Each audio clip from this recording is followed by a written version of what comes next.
ونشهد أن سيدنا وسندنا وحبيبنا وطبيبنا ومولانا محمدا عبده ورسوله الذي بعث إلى الناس كافة بشيرا ونذيرا وداعيا إلى الله بإذنه وسراجا منيرا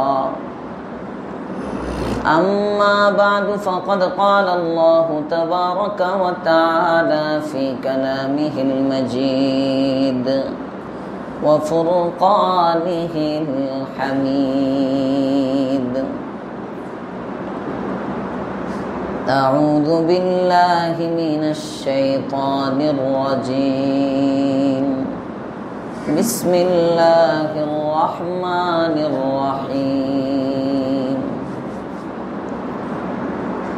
الله لا إله إلا هو الحي القيوم لا تأخذه سنة ولا نوم له ما في السماوات وما في الأرض من ذا الذي يشفع عنده إلا بإذنه يعلم ما بين أيديهم وما خلفهم ولا يحيطون بشيء من علمه إلا بما شاء وسع كرسيه السماوات والأرض ولا يؤوده حفظهما وهو العلي العظيم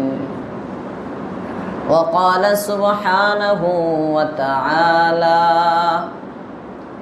لقد من الله على المؤمنين إذ بعث فيهم رسولا منهم يتلو عليهم آياته ويزكيهم ويعلمهم الكتاب والحكمة صدق الله العظيم اللهم صل على محمد وعلى آل محمد كما صليت على إبراهيم وعلى آل إبراهيم إنك حميد مجيد اللهم بارك على محمد وعلى آل محمد كما باركت على إبراهيم وعلى آل إبراهيم إنك حميد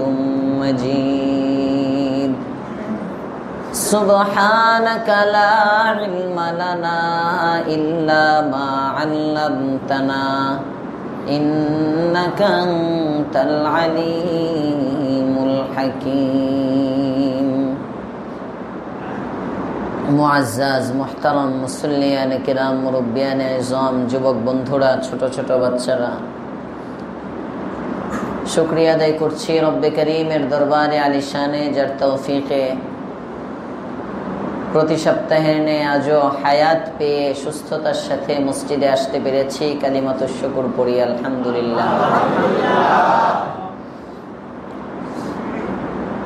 আল্লাহর পয়গম্বর বলেন নি'মাতান মাগবুনুন ফীহিমা কাসীরুম মিনান নাস আস-সিহহাতু ওয়াল ফারাগ। দুটি বস্তু, দুটি নিয়ামত, দুটি নিয়ামতের ব্যাপারে উম্মত ধোঁকায় আছে। অধিকাংশ মানুষ ধোঁকা খায়, দুই নিয়ামত পেয়ে কদর করে না। as-sihhatu wal faragh, একটি হলো সুস্থতা আর একটি হলো অবসরতা। আল্লাহ এই দুটো নিয়ামতের কদর করবার তৌফিক আমাদেরকে দান করেন। আমিন। আলোচনা চলতেছিল অনেক দিন যাবত আয়াতুল কুরসির ফজিলত তাৎপর্য সম্পর্কে। মাঝে বিভিন্ন প্রেক্ষাপটে বিভিন্ন বিষয় আমাদের সামনে চলে আসছে, যেগুলো দরকার ছিল। আমরা আবারও আমাদের আয়াতুল কুরসিতে ফিরে যাই। শেষের দিকেই তো আছে। আয়াতুল কুরসি শিখা হয়ে গেছে না সবার ইনশাআল্লাহ? হ্যাঁ, এখনো কার কার বাকি আছে হাত উঠান তো দেখি, বা কার কার শেখা হয়েছে হাত উঠান, বাকি দরকার নেই। মাশাআল্লাহ, অনেকের শেখা হয়েছে। আল্লাহ সকলকে শিখবার তৌফিক দিয়ে দাও, বলেন আমিন। অনেক ফজিলতের একটি আয়াত। আর কিসিমের আফাত আর মাসায়েব থেকে যে আয়াতের উসিলায় আল্লাহ পাক রব্বুল আলামিন মুক্তি দান করেন। যে ঘরের মধ্যে আয়াতুল কুরসি তিলাওয়াত হয়, এই ঘরে শয়তান প্রবেশ করে না। যারা বলেন না এরা শিখে না, এই জন্য কয় না, হুজুর পারি না, শুধু শুধু সুবহানাল্লাহ বলা দরকার। সবাই বলেন সুবহানাল্লাহ। সুবহানাল্লাহ বললে ক্ষতি নাই তো? লাভ আছে? কেমন লাভ? চক্ষু বন্ধ করলে বোঝা যাবে কি পরিমাণ লাভ। হাদিসের মধ্যে আসছে, মিশকাতের কিতাবুস সাদাকার মধ্যে দানের অধ্যায়ে একটা হাদিস আসছে। প্রতিটা মানুষের শরীরে কয়টা জোড়া আছে বলেন তো? 360টি জোড়া আছে। প্রতিদিন আল্লাহর পয়গম্বর বলেন এই 360টা জোড়ার হক আছে, এগুলো আদায় করতে হয়। 360টা জোড়া যে আল্লাহ তাআলা দিলেন, এগুলোরও কিছু পাওনা দাওনা আছে। আল্লাহর রাসূল বলেন কাব্বারা ওয়া হাল্লালা ওয়া সাব্বাহা। একবার কোন ব্যক্তি আল্লাহু আকবার বলল এই সারা দিনের মধ্যে একবার, তো একটা জোড়ার হক আদায় হয়ে গেল। একবার কোন ব্যক্তি সুবহানাল্লাহ সাব্বাহা বলল, এক জোড়ার হক আদায় করে ফেলল। হাল্লালা, একবার কোন ব্যক্তি লা ইলাহা ইল্লাল্লাহ তাহলিল এটা বলল, তো একটা জোড়ার হক আদায় হয়ে গেল। একটা টাকা দান করলো, একটা জোড়ার হক আদায় হলো। এভাবে 360টা নেক আমল যদি কোনো ব্যক্তি করে, ওই দিনে সে 360 জোড়ার হক আদায় করে ফেলল। আল্লাহ আমাদেরকে তৌফিক দান করেন।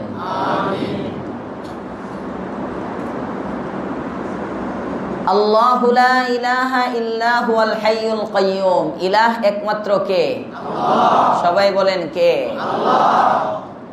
সুস্থতা দান করেন কে? আল্লাহ। রোগ ব্যাধি কার হাতে? আল্লাহ। মান যাল্লাযী ইয়াশফাউ ইনদাহু ইল্লা বিইذনিহি। এর আগ পর্যন্ত হয়ে গেছিল। আল্লাহু লা ইলাহা ইল্লা হু, আল্লাহ তো তিনি যিনি ছাড়া কোনো ইলাহ নাই। আল হাইয়্যু, তিনি চিরঞ্জীব। আল কাইয়্যুম, নিজেও প্রতিষ্ঠিত আর একজনকে প্রতিষ্ঠিত করেন।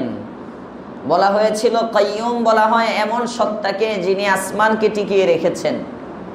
আসমান টিকে আছে কার কথায়? আল্লাহ। লা তাখুযুহু সিনাতুন ওয়ালা নাওম, ঘুমান না কখনো, ঘুম নাই, ঘুমের ভাবও নাই, তন্দ্রাও নাই।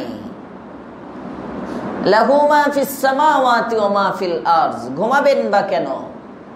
তিনি তো সব কিছু তার কবজায়, সব কিছুর খবর তার রাখতে হয়।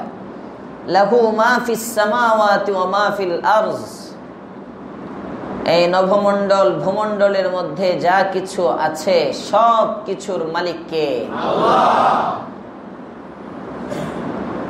মান যাল্লাযী ইয়াশফাউ ইনদাহু ইল্লা বিইذনিহি, কে আছে যে তার নিকট সুপারিশ করবে তার অনুমতি ছাড়া? তিনি এমন সত্তা, ময়দানে মাহশর যখন কায়েম হবে, আল্লাহ পাক রব্বুল আলামিন গুসান নজর ধারণ করবেন। হাবিবে কিবরিয়া মুহাম্মদ আরবি সাল্লাল্লাহু আলাইহি ওয়াসাল্লাম পর্যন্ত আল্লাহর গুসান নজর দেখে থরথর করে কাঁপতে থাকবে। এমন এক কৈফিয়ত, জালাল আল্লাহ তাআলার, কাহ্হারিয়াতের এমন এক রূপ, কেউ সামনে দাঁড়াতে পারবে না।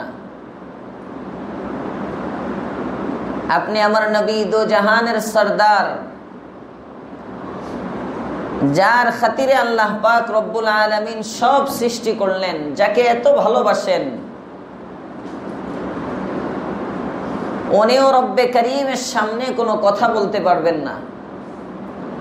কথা না বলে মুসলিম শরীফের হাদিস, তিরমিজির হাদিস, সিজদায় পড়ে যাবেন, কাঁদতে থাকবেন আর শুধু প্রশংসা করতে থাকবেন।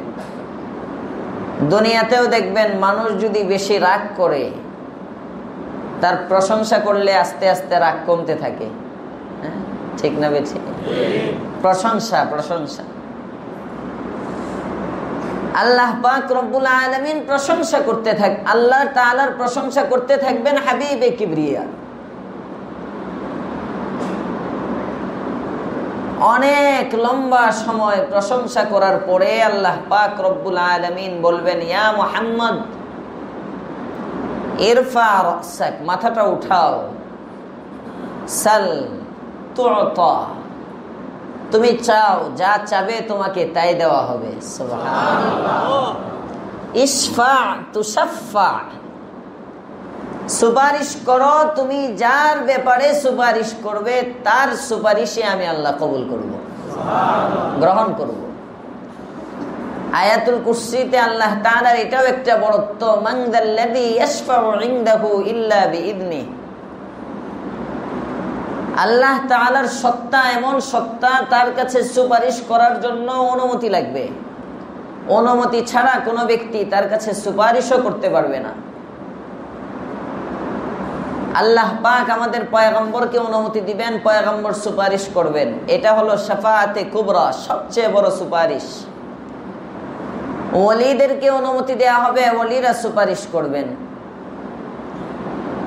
নবীদেরকে অনুমতি দেওয়া হবে, নবীরা সুপারিশ করবেন। আলেমদেরকে অনুমতি দেওয়া হবে, আলেমরা সুপারিশ করবেন। শহীদদেরকে অনুমতি দেওয়া হবে, শহীদ সুপারিশ করবে। কোরআনকে অনুমতি দেওয়া হবে, কোরআন সুপারিশ করবে। দান খয়রাত গুলোর জবান দিয়ে দেওয়া হবে, এই দান খয়রাত গুলো সুপারিশ করে করে যারা দান করতো তাদেরকে জান্নাতে নিয়ে যাবে। রমজান রোজার জবান দিয়ে দেওয়া হবে, রোজা আল্লাহর কাছে সুপারিশ করবে। সুবহানাল্লাহ বলেন না? সমস্ত নেক আমল দুনিয়াতে যেগুলোর জবান নাই, কিয়ামতে ময়দানে মাহশরে এগুলোকে জবান দেওয়া হবে। এজন্যই তো বুখারীর হাদিস, আল্লাহর পয়গম্বর বলেন, আস-সিয়াম ওয়াল কুরআন ইয়াশফাআন, রোজা এবং কোরআন এই দুইটা আল্লাহ তাআলার কাছে বান্দার জন্য সুপারিশ করবে। তো কোরআন কথা বলতে পারে, এখন পারে না, ওই সময় পারবে। যে আল্লাহ আগুনের জবান দিতে পারেন, যে আল্লাহ প্রাণীর জবান দিতে পারেন, উটে উটে কথা বলে, গাছে কথা বলে। সুবহানাল্লাহ বলবেন? গুইসাপ চিনেন? গুইসাপ এটাও কথা বলে, শুনছেন কখনো? মাদারিজুন নবুওয়া, শাহ আব্দুল হক মুহাদ্দিসে দেহলভী রাহমাতুল্লাহ আলাইহির লেখা কিতাব মাদারিজুন নবুওয়া। ওখানে ওয়াকিয়া আনছেন, আল্লাহর পয়গম্বরের কাছে এক ইহুদি গেল, মরা একটা গুইসাপ তার ব্যাগের মধ্যে নিয়ে গিয়ে বলতেছে, এই মুহাম্মদ তুমি নবী? হ্যাঁ নবী তো। আচ্ছা, তুমি যদি নবী হয়ে থাকো তাহলে বলো তো এই ব্যাগের মধ্যে কি আছে। যদি বলতে পারো এই ব্যাগের মধ্যে কি আছে, আমি বুঝবো যে তুমি সত্য পয়গম্বর, আমি কালিমা পড়ে মুসলমান হয়ে যাব। আল্লাহর পয়গম্বর বলেন, ইহুদি আরেকটা কাজ করলে কেমন হয়?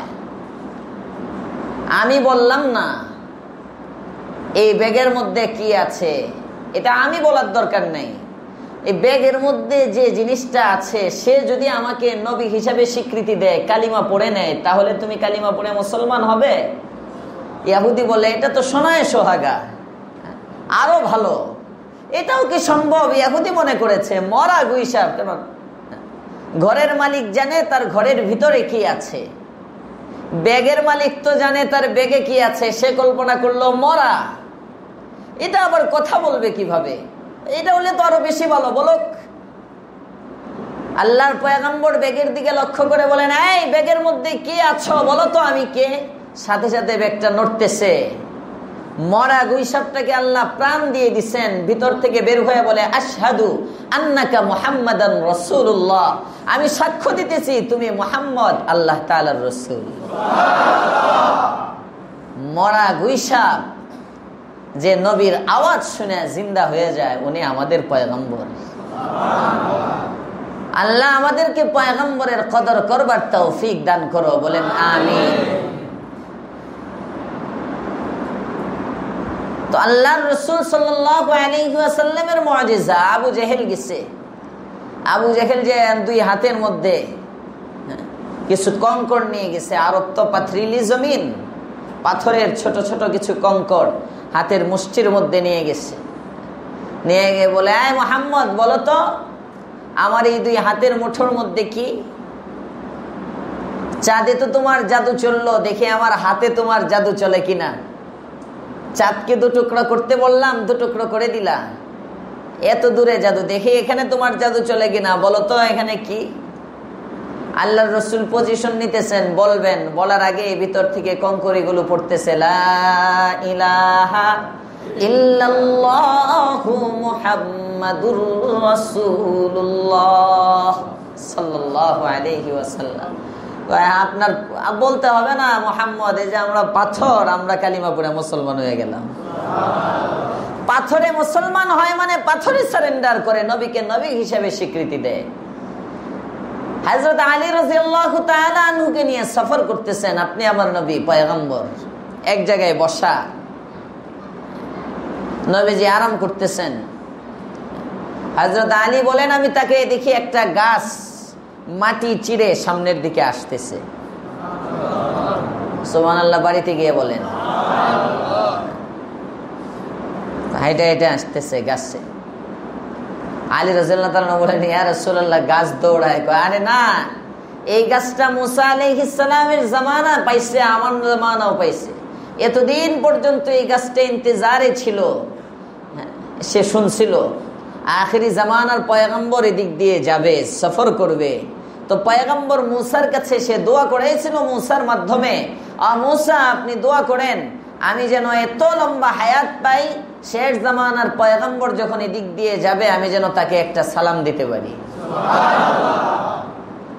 তো আল্লাহ তাআলা মুসার দোয়া কবুল করছেন, গাছকে এত লম্বা হায়াত দিছেন। হাজার হাজার বছর পরে এই গাছ এখনো জীবিত, এই গাছটা আসতেছে আমার সালাম দেওয়ার জন্য। হযরত আলী বলেন, আমি পার্শ্বে বসা, গাছটা আসলো, আসসালাতু আসসালামু আলাইকা ইয়া রাসূলুল্লাহ বলে আবার গাছ তার আপন জায়গায় চলে গেছে। যে আল্লাহ গাছকে কথা বলাইতে পারেন, আগুন কথা বলে, পানি কথা বলে। পয়গম্বর যাচ্ছেন, একটা উট আসছে, উট নবীর কাছে এসে উট কাঁদতেছে। আল্লাহর পয়গম্বর উটের মালিককে ডাকছেন, ডেকে বলতেছে, এই উট আমার কাছে অভিযোগ করলো তুমি সে যতটুকু পরিমাণ লোড নিতে পারে তার চেয়ে বেশি বোঝা তার উপর তুমি চাপিয়ে দাও, আর যে পরিমাণ খাদ্য খাবার তার দরকার এ পরিমাণ খাবার তুমি তাকে দাও না, এই কথা কি ঠিক? মালিক বলে, হ্যাঁ ঠিক। ইহুদি ছিল, কালিমা পড়ে মুসলমান হয়ে গেছে। ভুরি ভুরি ওয়াকিয়া হাদিসের কিতাবের মধ্যে আছে। দালাইলুন নবুওয়া বাংলা হয়েছে, খাসাইসুল কুবরা বাংলা হয়েছে। এগুলো রাসূলের মুআজিজা, বাজারে পাওয়া যায়, এগুলো পড়বেন, নবীর প্রতি ভক্তি বাড়বে, নবীকে চিনবেন। আল্লাহ তৌফিক দাও, বলেন আমিন। তো যে আল্লাহ তাআলা আগুনের শক্তি দিতে পারেন, যে আল্লাহ পাক রব্বুল আলামিন পানিকে বাকশক্তি দান করতে পারেন, কোরআনকে শক্তি দিতে পারেন না কথা বলা? এজন্যই পয়গম্বর বলেন, as-সিয়াম ওয়াল কুরআন ইয়াশফাআন লিল আবদ। রোজা এবং কোরআন এই দুইটা সুপারিশ করবে কিয়ামতের দিন। হযরত ইবনে আব্বাসের রিওয়ায়াত, আল্লাহর পয়গম্বরের সাহাবী বলেন, কোন ব্যক্তি যদি প্রতিদিন এশার নামাজের পরে সূরা মুলক তিলাওয়াত করে, তার কবরে সূরা মুলকটা একটা পাখি হয়ে যাবে। যেদিকেই মুনকার নাকিরের ফেরেশতা আসবে তাকে প্রশ্ন করার জন্য এদিক দিয়ে বাদ হয়ে দাঁড়াবে, জিজ্ঞেস করবে, এই তুমি কে, সরো, আমি একে জিজ্ঞেস করবো। কয় না, এই ব্যক্তি প্রতিদিন এশার পরে 30 আয়াতের ছোট্ট একটা সূরা, আমি সূরা মুলক, এটা তিলাওয়াত করত। আল্লাহর পয়গম্বর বলছিলেন, নবীজি জানায় গেছেন, যে ব্যক্তি প্রতিদিন এশার পরে সূরা মুলক তিলাওয়াত করে তার কবরে আযাব হয় না। কেন আসছো তোমরা? মালিকের কাছে গিয়ে বলে দাও, যতক্ষণ পর্যন্ত এই ব্যক্তির জান্নাতের ফয়সালা না হবে আমরা সূরা মুলক এখান থেকে সরব না। কোরআন সুপারিশ করবে, দান খয়রাত গুলো সুপারিশ করবে। আল্লাহর পয়গম্বর হাদিসে পাকে আছে, আল্লাহর পয়গম্বর বলেন, কেউ যদি মান তাসাদদাকা বিইদলি তামরিন, বুখারীর riwayat, মান তাসাদদাকা বিইদলি তামরিন, একটা খেজুরের আটি, খেজুরের বিচি, এটাও যদি কেউ দান করে, খেজুরটা না, খেজুরটা নিজে খাইলো, বিচিটা দিয়ে দিল, কথার কথা, মানে আদনা থেকে আদনা, তুচ্ছ থেকে তুচ্ছ দান বুঝাইতেছেন পয়গম্বর। মনে হয় এর দ্বারা কোনো কাজ হবে না। আরে তোমার ঘরে তো খেজুরের টাঙ্কি, তুমি মনে করো বিচি দিয়ে কি হবে? যে মানুষটা 7 দিন যাবত খেতে পারে না, তার কাছে খেজুরের বিচিটাও অনেক, এইটা সে চুষে চুষেও তার ক্ষুধার জ্বালা কিছুটা নিবারণ করে, ঠিক না বেঠি? তুমি কি বুঝবা খেজুরের বিচির দাম? তোমার ঘরে তো খেজুরের গোডাউন। তুমি কি বুঝবা 1000 টাকার মূল্য? তুমি কি বুঝবা 500 টাকার দাম? তুমি গরিবের দরদ কি বুঝবা? তুমি তো দুর্নীতির পয়সা, তোমার তোষকের নিচেও পয়সা, খাটের নিচে তেল, মাটির নিচে চাউলের বস্তা, তোমার তো হারাম পয়সার অভাব নাই। তুমি গরিবের দুঃখ কি বুঝবা? যে খেতে পারে না সে বুঝে টাকার কি কদর। আল্লাহর পয়গম্বর বলেন, মান তাসাদদাকা বিইদলি তামরিন, যে ব্যক্তি খেজুরের একটা আটিও যদি কোনো ব্যক্তি আল্লাহর রাস্তায় দান করে, আল্লাহ পাক রব্বুল আলামিন এই জিনিসটাকে, ছোট দানটাকে এমন ভাবে প্রতিপালন করেন, লালন পালন করেন, কামা ইউরাব্বি আহাদুকুম ফুলুওয়াহ। ফুলুউন ঘোড়ার ছোট বাচ্চাকে বলা হয়, ফুলুউন উটের ছোট বাচ্চাকে বলা হয়, উটনির ছোট বাচ্চা ফুলুউন, বকরির বাচ্চা ফুলুউন। আহলে আরবরা ঘোড়া পালতো, উটনি বেশি ছিল আরবদের, তো উটনি যখন প্রসব করতো, এই ছোট ছোট বাচ্চা এগুলোকে লালন পালন করে।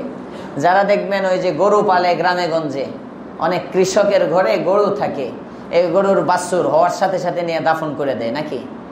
হ্যাঁ, এটাকে পালে, আস্তে আস্তে এটাকে বড় করে, এটা বিক্রি হয় বাজারে নিয়ে, কুরবানির সময় বা বিভিন্ন সময় হাটে নিয়ে অনেক কষ্ট করে এটাকে ঘাস খাওয়ায়, যার যার খোরাক দেয়।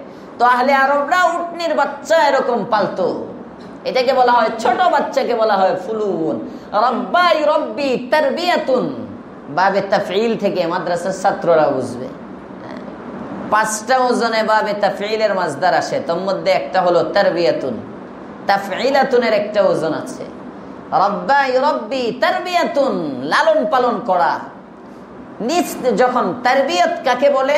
পানি দরকার, পানি পান করাও, ঘাস দরকার, ঘাস খাওয়াও, রোদ্রে নেওয়া দরকার, রৌদ্র লাগাও, মাঠে ছাড়া দরকার, মাঠে ছেড়ে দাও। যখন যে প্রয়োজন, অসুস্থ, চিকিৎসা দরকার, চিকিৎসা করাও। যখন যে প্রয়োজন, এই প্রয়োজন পূরণ করো। এটাকে বলা হয় তারবিয়ত।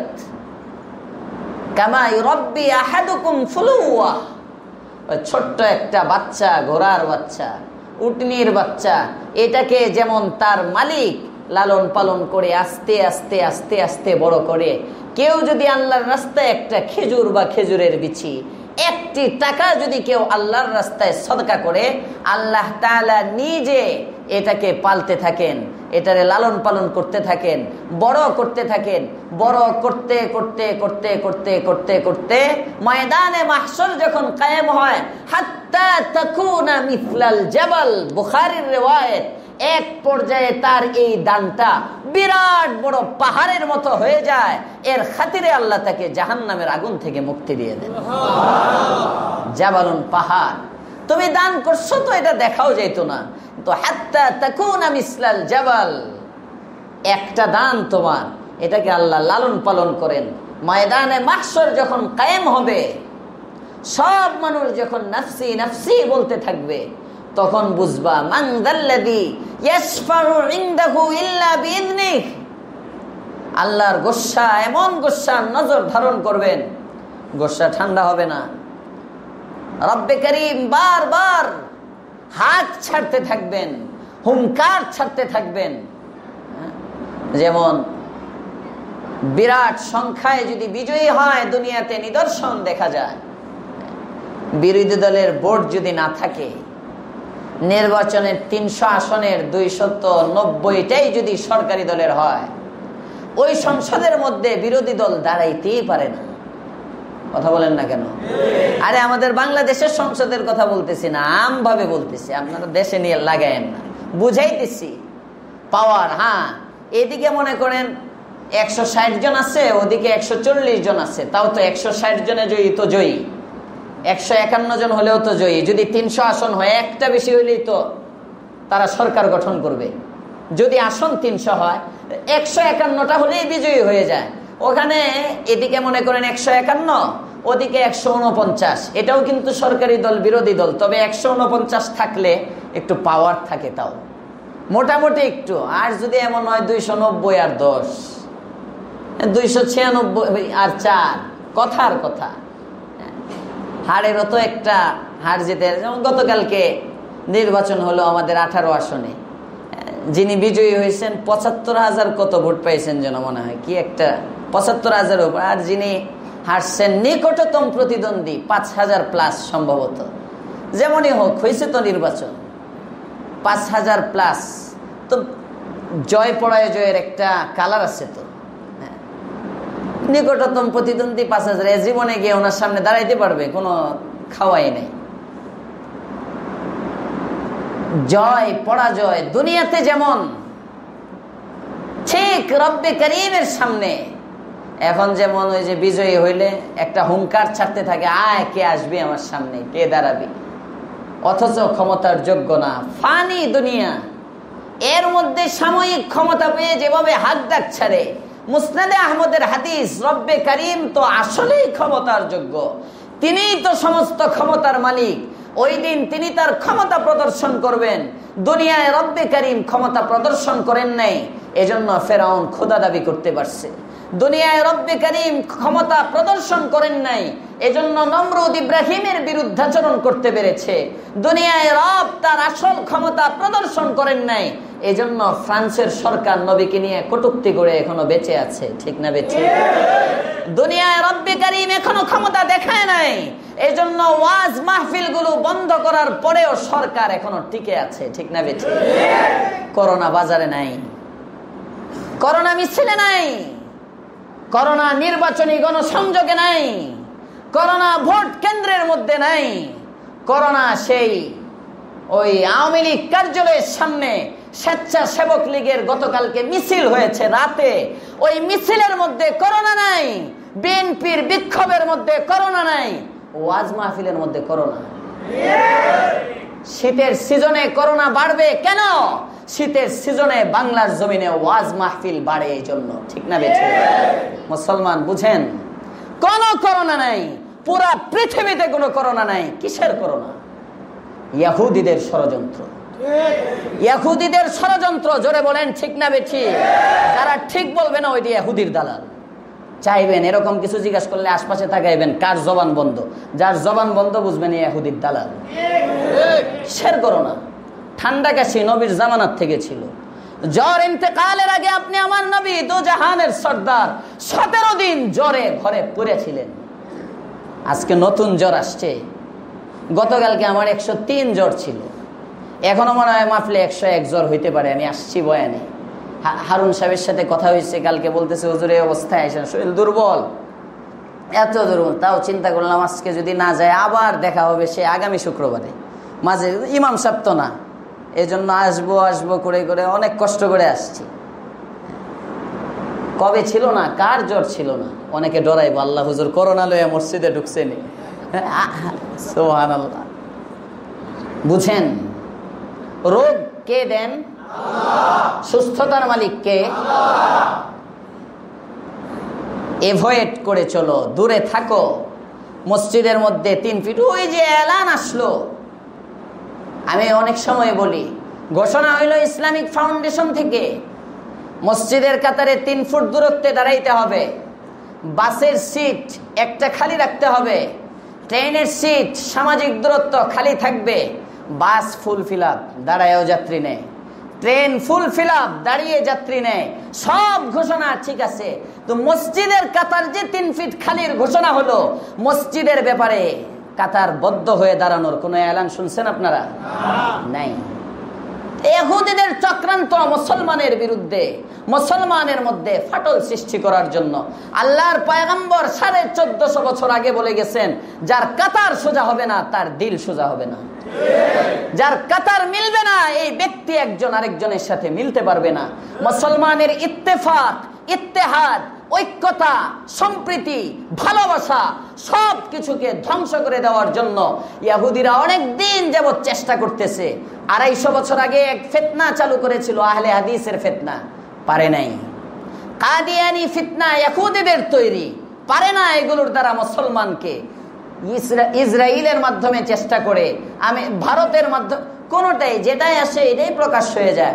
এখন এমন এক মহামারী, লকডাউন, দেখো না আমাদের অর্থনীতি ধ্বংস হয়ে যাচ্ছে, ইউরোপের অর্থনীতি ধ্বংস, যুক্তরাষ্ট্রের অর্থনীতি ধ্বংস, যুক্তরাজ্যের অর্থনীতি ধ্বংস।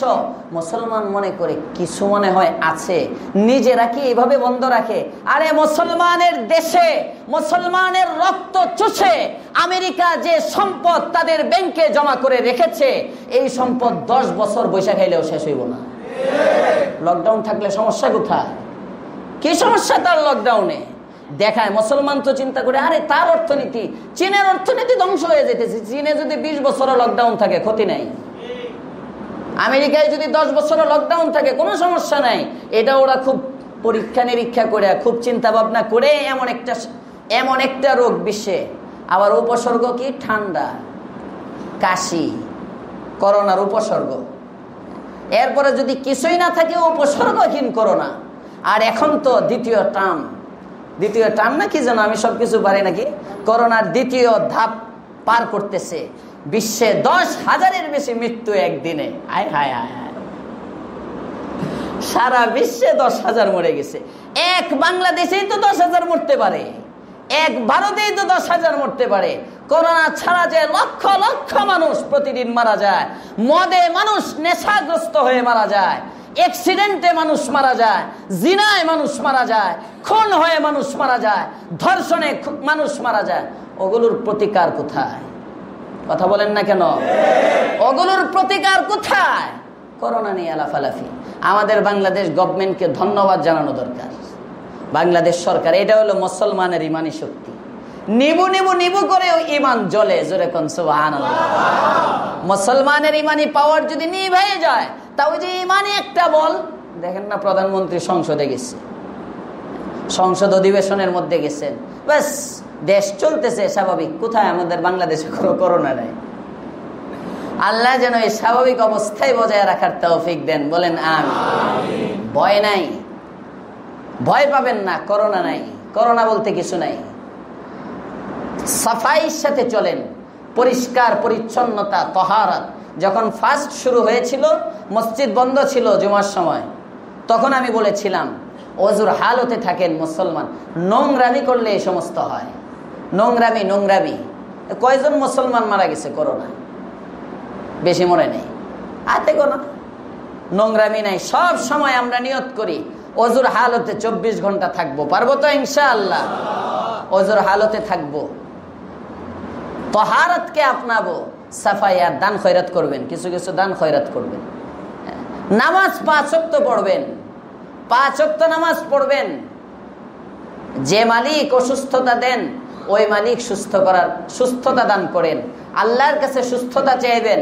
5 ওয়াক্ত নামাজের পরে দোয়া করবেন। রাসূল দোয়া শিক্ষা দিয়েছেন, আল্লাহুম্মা ইন্নী আসআলুকাল আফওয়া ওয়াল আফিয়া। পড়েন, আল্লাহুম্মা ইন্নী আসআলুকাল আফওয়া ওয়াল আফিয়া, আল্লাহুম্মা ইন্নী আসআলুকাল আফওয়া ওয়াল আফিয়া আল্লাহুম্মা ইন্নী আসআলুকাল আফওয়া ওয়াল আফিয়া। হে আল্লাহ, আমি তোমার কাছে সুস্থতা এবং ক্ষমা চাই। আরবি বলতে না পারলে বাংলায় বলবেন। 5 ওয়াক্ত নামাজের পরে দোয়া করবেন। আপনারেও করোনা ধরবে না, ঘরওয়ালাদেরকেও শিখিয়ে দিবেন। পারবেন তো ইনশাআল্লাহ? আল্লাহ তুমি তৌফিক দাও, বলেন আমিন। কোনো করোনা নাই, শীতকালে ওয়াজ মাহফিল হয়। গোটা বিশ্বের মধ্যে এত মাহফিল হয় না, বাংলাদেশে যত হয়। বাংলাদেশের যত ওয়াজ মাহফিল হয় এখন এগুলো করোনায় ধরবে। রাতে দিনের সমাবেশে করোনা নাই, রাতের সমাবেশে করোনা। ছি ছি ছি ছি, কি সব শুরু হইতেছে। এগুলো কিয়ামত কাছে আনার জন্য। তো রব্বে কারীম নিজের ক্ষমতা যদি প্রদর্শন করেন, এক মুহূর্ত জালিমদেরকে ধ্বংস করে দিতে পারেন, ঠিক না বেঠিক? তো দুনিয়ায় আল্লাহ ক্ষমতা প্রদর্শন করেন না, করবেন যেদিন ক্ষমতা প্রদর্শন করবেন। আজকে ক্ষমতা দেখাইতেছেন না, এজন্য যাদের ক্ষমতা নাই তারা ক্ষমতা দেখায়। মসজিদের মধ্যে তালা লাগাইয়া দেয়, ওয়াজ মাহফিলের মধ্যে 144 জারি করে। তাদের ক্ষমতা নাই, কিন্তু ক্ষমতা দেখাইতেছে। আসল মালিক তো ক্ষমতা দেখান না। যেদিন রব্বে কারীম 144 জারি করে দিবেন, মুসনাদে আহমদের হাদিস, আল্লাহ তাআলা বলবেন, আইনা আইনা আইনা জাব্বারুন, কোথায় দুনিয়ার ক্ষমতাধররা, কোথায় দুনিয়ার জালেম বাদশারা? একবার ঘোষণা করবেন, 40,000 বছর পর্যন্ত এই ঘোষণা বাতাসে বাড়ি খাইতে থাকবে। আইনা জাব্বারুন, আইনা জাব্বারুন, আইনা জাব্বারুন, আওয়াজ প্রতিধ্বনি হতে থাকবে। সবাই মাথা নিচে দাঁড়ানো। কে মাথা নিচে দিয়ে সবাই দাঁড়ানো। ওই দিন কোন জালেম সরকার মাথা উঁচু করে দাঁড়াবে না, কেউ উপরের দিকে মাথা উঠাবে না, সবাই নিচের দিকে।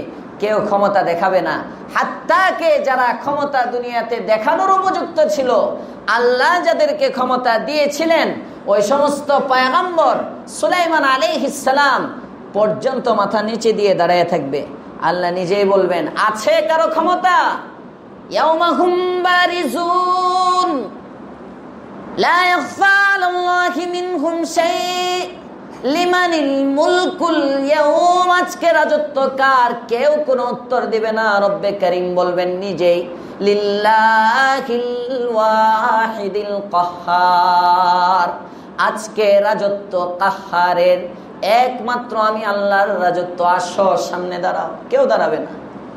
ওই সময় আল্লাহর পয়গম্বর নিজে যাবেন, গিয়ে আল্লাহ তাআলার কাছে বলবেন, আল্লাহ তুমি অনেক রাগ করছো, আমি আমার উম্মতের মধ্যে একজনের আমল নামা তোমাকে দেখাই, দেখো এই আমল নামাটা তোমার দেখে একটু ভালো লাগে কিনা। তুমি আজকে অনেক রাগ করছো। আল্লাহ তাআলা বলবেন, দেখাও। আল্লাহর পয়গম্বর যাবেন, ডান হাতের মধ্যে একটি আমল নামা। আল্লাহ পাক রব্বুল আলামিনের গুসার সামনে পয়গম্বর একটা আমলনামা যখন পেশ করে দিবেন, আমলনামাটা দেখে সাথে সাথে আসমানের মালিক রব্বে কারীমের গুসাটা ঠান্ডা হয়ে যাবে। ডাক দিয়ে বলবে, ও ফেরেশতারা, যাদের দুনিয়ার আমল এত সুন্দর, এত সুন্দর, যার দুনিয়ার আমল, যার আমলনামার মধ্যে কোনো গুনাহ নাই, গুনাহ নাই, গুনাহ করার ক্ষমতা থাকার পরেও এই মানুষগুলো এতক্ষণ রৌদ্রের নিচে কষ্ট করলো, এই মানুষগুলোকে যাও যাও তাড়াতাড়ি মিজান কায়েম করে দাও, তাড়াতাড়ি আরশে আজিমের ছায়ায় এই মানুষগুলোকে তুমি নিয়ে আসো। সমস্ত মানুষ পেরেশান হয়ে যাবে, কার আমলনামা এটা? কার আমলনামা দেখে রব্বে কারীম গোসা ঠান্ডা হয়ে গেল। আমলনামাটা কার? মানুষের মধ্যে যখন গুঞ্জন শুরু হয়ে যাবে, সমস্ত মানুষ যখন আলোড়ন সৃষ্টি হবে, আলোচনা করতে থাকবে, হঠাৎ করে গায়েব থেকে আওয়াজ আসবে, এই আমলনামার কারণা, এই আমলনামাটা আকায়ে নামদার তাজদার মদিনা আহমদ মুজতবা মুহাম্মদ মুস্তাফা সাল্লাল্লাহু আলাইহি ওয়াসাল্লামের উম্মতের মধ্যে সর্বশ্রেষ্ঠ উম্মত, সর্বশ্রেষ্ঠ সাহাবী সিদ্দিকে আকবরের আমলনামা। আবু বকরের আমলনামা ওই দিন প্রকাশ করবে। আল্লাহ পাক রব্বুল আলামিন আবু বকরের আমলনামা দেখে আল্লাহ তাআলার গোসাটা ঠান্ডা হয়ে যাবে। আবু বকরের মতো আমলনামা বানান, পারবেন তো ইনশাআল্লাহ? আবু বকরের আমল মসজিদে দিচ্ছে একজনে দিয়ে। আবু বকরের আমল আল্লাহর রাসূল একদিন সকালবেলা, বুখারীর হাদিস, আসছেন ফজরের নামাজের পরে। নবী জিজ্ঞেস করেন, কে আছো? মান্না তুআমা মিনকুম আহাদান আল ইয়াউম, কে আজকে তোমাদের মধ্যে একজনকে খাবার খাওয়াইলো? মান্না তুআমা মিনকুম আহাদান আল ইয়াউমা, তোমাদের মধ্য থেকে আজকে কেউ খাবার খাওয়াইছে মানুষকে আছে? হযরত সিদ্দিক আকবর দাঁড়ায় বলেন, আনা ইয়া রাসূলুল্লাহ। সুবহানাল্লাহ বলেন। ইয়া রাসূলুল্লাহ, আমি আজকে একজনকে খাবার খাওয়াই আসছি। আল্লাহর পয়গম্বর বলেন, তোমাদের মধ্যে কেউ রোজা রাখছো? আজকে রোজাদার আছে? হযরত সিদ্দিক আকবর দাঁড়ায় বলেন, ইয়া রাসূলুল্লাহ, ইয়া হাবিবাল্লাহ, আমি আবু বকর আজকে রোজাদার। সুবহানাল্লাহ। আল্লাহর পয়গম্বর জিজ্ঞেস করেন, মান আতবা মিনকুম আল জানাজা, কে আছো তোমাদের মধ্যে যে আজকে জানাজা অনুসরণ করেছে, কোন ব্যক্তির জানাজার নামাজে অংশগ্রহণ করেছে, এমন ব্যক্তি কে আছো? দাঁড়াও। মান আতবা মিনকুম আল জানাজা। হযরত সিদ্দিক আকবর বলেন, আনা ইয়া রাসূলুল্লাহ, ইয়া রাসূলুল্লাহ, ইয়া হাবিবাল্লাহ, আপনার সাহাবীরা কে কি আমল করেছে জানি না, তবে আমি ফজরের নামাজের আগে শেষ রাত্রে একজন ব্যক্তির জানাজায় অংশগ্রহণ করে এসেছি। আল্লাহর পয়গম্বর বলেন, মান আদা মিনকুম মারিযা, তোমাদের মধ্যে কে আছে যে ব্যক্তি আজকে সকাল হওয়ার আগে একজন অসুস্থ ব্যক্তির খবর নিতে গিয়েছিল? আবু বকর বলেন, আনা ইয়া রাসূলুল্লাহ। রোজার কথা জিজ্ঞেস করে আবু বকর বলে, আমি রোজা রাখছি। জানাজার কথা জিজ্ঞেস করে আবু বকর বলে, আমি জানাজায় অংশগ্রহণ করছি। মিসকিনকে কে খাবার খাওয়াইছো? আবু বকর বলেন, আমি খাওয়াইছি। অসুস্থ ব্যক্তিকে কে দেখতে গেছো? আবু বকর বলেন, আমি দেখতে গেছি। আল্লাহর রাসূল বলেন, যে ব্যক্তির মধ্যে এই সমস্ত আমলগুলো জমা হয়ে গেছে, আমি নবী ঘোষণা দিলাম জান্নাতের 8টা দরজা তাকে নেওয়ার জন্য টানাটানি করবে। কি শিক্ষা আমাদের জন্য! হার নেক আমলের মধ্যে অংশগ্রহণ করা। পারবো তো ইনশাআল্লাহ? জুমার দিন মসজিদে আগে আগে আসা, এটাও একটা নেক কাজ। কোন নেক আমলকে তুচ্ছ নজরে না দেখা। জুমার দিন সূরা কাহফ তিলাওয়াত করা, এটাও একটা নেক আমল। জুমার দিন আসরের নামাজের পরে দুরূদ শরীফ পড়া, এটাও একটা নেক আমল। জুমার দিন মাগরিবের নামাজের আগে আগ মুহূর্তে দোয়ার ইহতিমাম করা, দোয়া খুশুসি ভাবে দোয়া করা, এই সময় দোয়া কবুল হয়, এগুলো নেক আমল। আল্লাহ তাআলা আমাদের সকলকে সকল নেক কাজের মধ্যে অংশগ্রহণের তৌফিক দান করেন। করবেন তো সবাই ইনশাআল্লাহ? আমিন। ওয়া আখিরু দাওয়ানা আনিল হামদুলিল্লাহি রাব্বিল আলামিন। সুন্নত পড়ে নেই তাফসীর, এটা বন্ধ থাকে একবারে 2 দিন পর পর বন্ধ চালু করে। তাফসীর হবে ইনশাআল্লাহ।